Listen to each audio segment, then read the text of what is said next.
Question में कह रहा है कि एक आपके पास एम्पटी बीकर है, ठीक है, जिसका वेट है 112 ग्राम।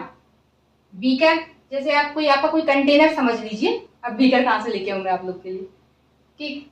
तो कंटेनर है, जैसे ये बॉटल समझ लीजिए, ये बॉटल है, ठीक है। ये तो इसका जो वेट दे रखा है वो कितना है आपका 112 ग्राम। इस बॉटल का वेट है, मतलब यानी बीकर का, ठीक है। अब आगे दे रखा है कि when 100 ml of milk is poured into the beaker. अब इसके अंदर क्या किया जाता है, आपका 100 ml ऑफ मिल्क, मतलब 100 ml मिल्क आपका इसमें फिल किया जाता है, भरा जाता है। The mass of the beaker change to 215 gram. तो देखिए, जब पहले एक एम्पटी था यानी खाली था तो इसका वेट कितना था 112 ग्राम, और जब इसके अंदर मिल्क और भर दिया तब टोटल वेट यानी इसका भी वेट और साथ में मिल्क का वेट दोनों का मिला के कितना हो गया 215 ग्राम, ठीक है। इतना समझ में आया। तो बीकर का वेट कितना था, मास ऑफ द बीकर वो था 112 ग्राम, और ये जो सेकंड वाला है 215 ग्राम, ये किसका है, बीकर का और प्लस मिल्क का, दोनों का मिला के। तो mass of the beaker and milk is equals to 215 gram. हमें किसका निकालना है, find the density of the milk. हमें मिल्क की डेंसिटी निकालनी है। तो डेंसिटी का फॉर्मूला क्या होता है, मास अपॉन वॉल्यूम। मास किसका चाहिए, मिल्क का, क्योंकि डेंसिटी निकालनी है मिल्क की, तो मास भी हमें मिल्क का ही चाहिए और वॉल्यूम भी हमें मिल्क का ही चाहिए। तो वॉल्यूम तो हमें मिल्क का ही दे रखा है, वॉल्यूम ऑफ द मिल्क कितना दे रखा है 100 ml। 100 ml को हम ऐसे भी लिख सकते हैं 100 सेंटीमीटर क्यूब, ठीक। और अब हमें क्या निकालना है, मास ऑफ द मिल्क। देखिए, अगर ये टोटल मास, ये क्या है, टोटल मास है, इसमें मिल्क और बीकर दोनों का मास है। अगर हम इसमें से इसको माइनस कर दें तो किसका मास आ जाएगा, मिल्क का। तो बस वही करेंगे, ठीक है। तो हम क्या करेंगे 215 ग्राम माइनस 112 ग्राम, ये कितना आ गया आपका, ये आ गया 301 ग्राम, ठीक है। इसको हम ले लेते हैं m, और ये जो वॉल्यूम था इसको ले लेते हैं v, ठीक है। अब निकालेंगे density. Density of the milk. तो डेंसिटी का फॉर्मूला क्या होता है, मास अपॉन वॉल्यूम। तो मास अपॉन वॉल्यूम, मास कितना दे रखा है 103, ये निकाल लिया ना हमने, ठीक। अपॉन में वॉल्यूम कितना है 100 centimetre cube.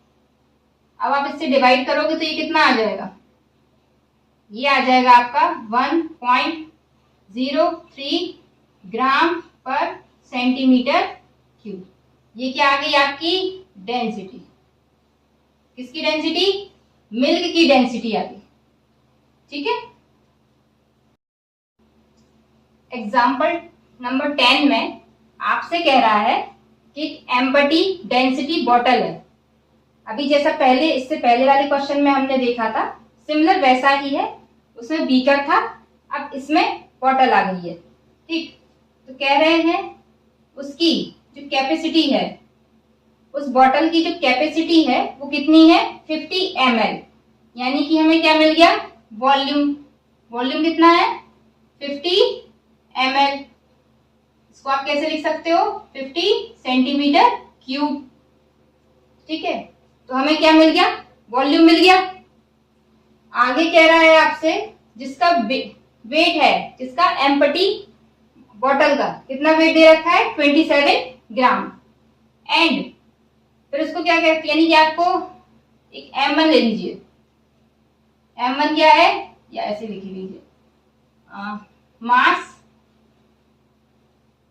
Of the bottle. Bottle का मास कितना दे रखा है आपको, 27 ग्राम। आगे कह रहा है क्वेश्चन में, व्हेन, इसको क्या किया जा रहा है, कंप्लीटली फिल्ड विथ ग्लिसरीन, इसको पूरा ग्लिसरीन से भर दिया, तो इसका वेट कितना हो गया, 92 ग्राम। तो अब जो 92 ग्राम है वो किसका, वो बॉटल और ग्लिसरीन दोनों को मिला के वेट है, यानी कि mass of the bottle and bottle plus glycerine,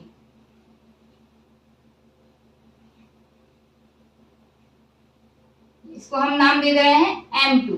तो वो कितना है आपका, 92 ग्राम। अगर हमें निकालना क्या है आपको, डेंसिटी ऑफ द ग्लिसरीन, तो हमें इसके लिए मास किसका चाहिए पड़ेगा, ग्लिसरीन का। वो कैसे निकलेगा, वही सिमिलर, अगर हम 92 में से 27 को माइनस कर दें, क्योंकि ये तो दोनों का मिला के है ना, तो इसको इसमें से अगर हम इसको माइनस कर देंगे तो क्या आ जाएगा, मास ऑफ द ग्लिसरीन। ठीक है, अब हम वही निकालेंगे, mass of the glycerine is equals to M2 minus M1। M2 कितना है, 92 ग्राम माइनस 27 ग्राम। जब आप इसमें से माइनस करोगे तो ये आपका कितना बचा, ये 65 ग्राम। हमें कैलकुलेट क्या करनी है, डेंसिटी। तो डेंसिटी ऑफ द, किसकी डेंसिटी, ग्लिसरीन की।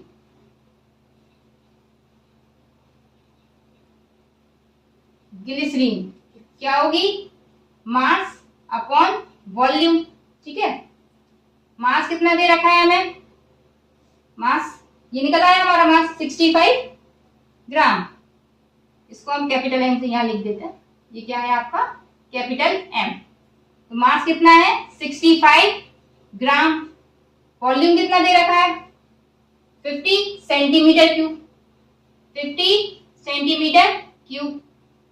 जब आप इसको डिवाइड करोगे तो कितना हो जाएगा, ये 5 तो ये आ गया 1.3 ग्राम पर सेंटीमीटर क्यूब। पर हमें इसको किसमें निकालना है, SI यूनिट में। और SI यूनिट क्या होगी इसकी, आपकी किलोग्राम पर मीटर क्यूब।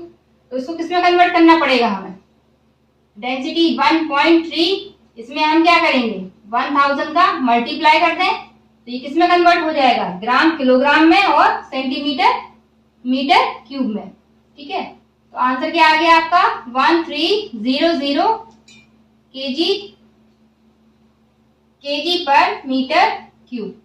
ये आ गई आपकी डेंसिटी ऑफ द ग्लिसरीन। किसकी डेंसिटी आ गई, ग्लिसरीन की।